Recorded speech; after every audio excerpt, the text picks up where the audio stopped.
So I bought this M.2 NVMe SSD enclosure. It's made by Orico. I got it on eBay, but I think on Amazon it was on sale for $27 a few days ago. So you can look out for that sale.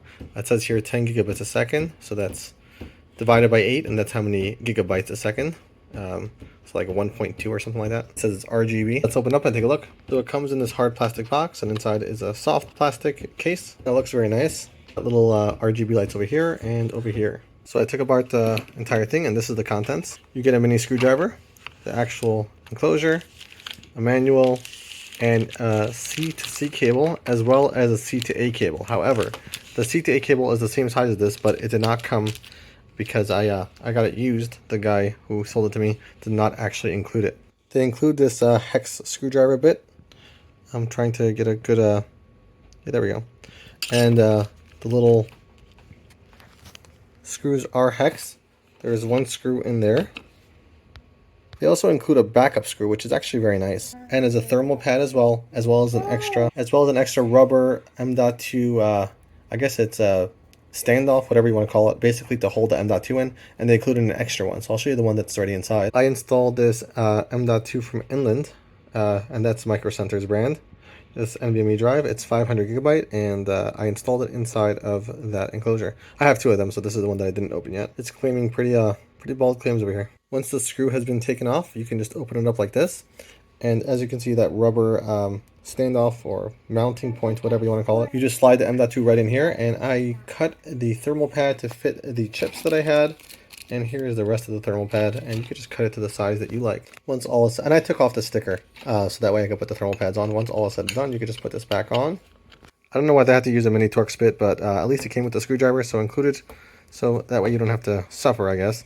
Once I put it back in, it looks really nice. They also sell cases, but this does not fit into their case. And boy, am I eating my words here. It actually does fit into the case very nicely. There's also space for the cable and more here. So after plugging this SSD in and writing to it, I'm getting a bunch of lights, and there's a manual showing exactly what the lights are for, and honestly it's pretty cool.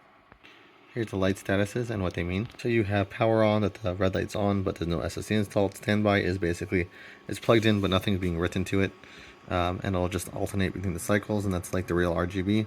Reading and writing data will be red, yellow, blue, and green purple lights, flash alternately and quickly. Sleep, blue, breathing lights. I think this is when no data is being written. I am now writing a bunch of big files, and it's just blinking blue, although it says it's going to blink different colors. I'm not seeing that. On the other side as well is blinking blue. So the instructions were definitely wrong when they said that reading and writing is blinking different colors, because it is only blinking blue. However, when it is in standby mode, it does not blink. I just canceled the transfer, and now it's in standby mode where it just blinks. It just changes colors very smoothly. Let's do a quick speed test to see how fast it can transfer. We're going to copy this 5.68 gigabyte folder, and let's start it up.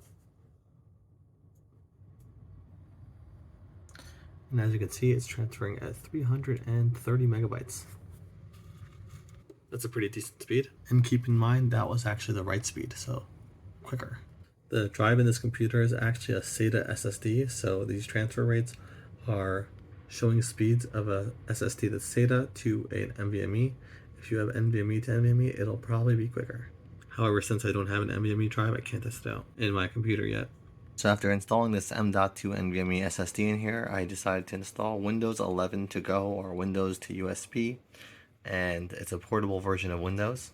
I installed it on here, and I have it connected with a USB-C to A cable. This is a USB 3.1 cable or 3.0 cable, whatever you want to call it. And right now in idle, it's just changing through colors. Over here in the boot options, I set it to UEFI only because it is using GPT and not NVR. Okay, I'm going to boot into it. Taking a few seconds to load because it has to get the drivers ready. And now it's loading up. And now that I have it set up, I'm able to open everything, no problem. Everything is nice and smooth and quick.